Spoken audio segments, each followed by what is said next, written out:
माननीय vice chairman साहब, शुरुआत यूं हुई कि गवर्नमेंट ऑफ इंडिया एक्ट 1919 के बाद हमारे यहाँ इस रवायत की शुरुआत हुई। उससे पहले हमारे यहाँ ये परंपरा नहीं थी। एक और ऐतिहासिक तथ्य जो मैं सदन के अपने साथियों के समक्ष रखना चाहूंगा कि 1950 में भी 31 जनवरी को ही अभिभाषण हुआ था।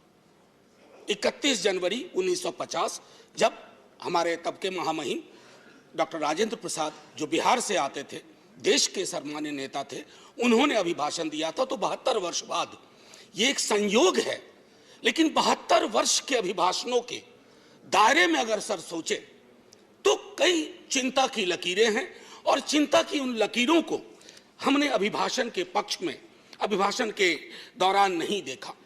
इसलिए मैं शुरुआत करूंगा कि बेवफा बावफा नहीं होता, बेवफा बावफा नहीं होता, वरना इतना बुरा नहीं होता। हमने तो सोचा था, बाद लुटने के ये पता चला कि रहजन रहनुमा नहीं होता। खैर, बहरहाल सर, मैं कुछ छोटी छोटी चीजें इस संदर्भ में रखना चाहूंगा। सभापति महोदय, मुझे पता है कि इस संदर्भ की गरिमा क्या है। राष्ट्रपति का अभिभाषण एक बहुत बड़ी चीज होती है, देश का एक ब्लूप्रिंट होता है, एक दिशा और दशा देने की कोशिश होती है। हम विपक्ष में हैं, लेकिन देश की दशा और दिशा से चिंतित अगर हम हैं तो अभिभाषण की पंक्तियों में भी वो चिंता की लकीरें दिखनी चाहिए थी।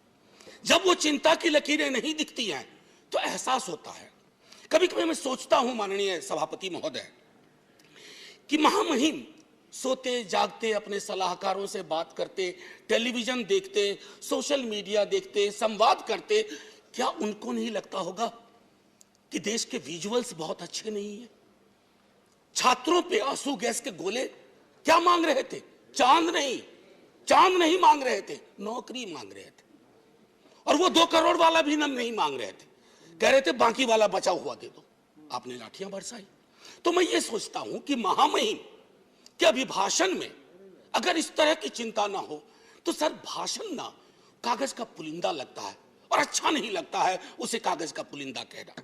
दूसरी चीज माननीय सभापति महोदय, कोरोना पर मैंने विस्तार से इस सदन में चर्चा की है। कोरोना को लेकर के भी जो चिंता आनी चाहिए थी वो नहीं आई।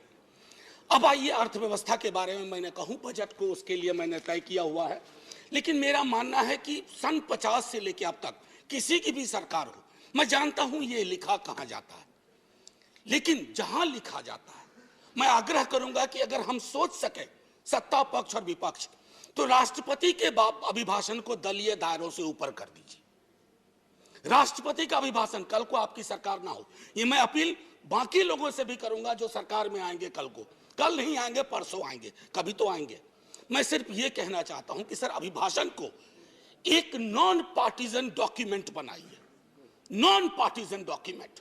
राष्ट्रपति देश के राष्ट्रपति हैं, उनके सरोकार में देश का सरोकार दिखना चाहिए माननीय सभापति महोदय।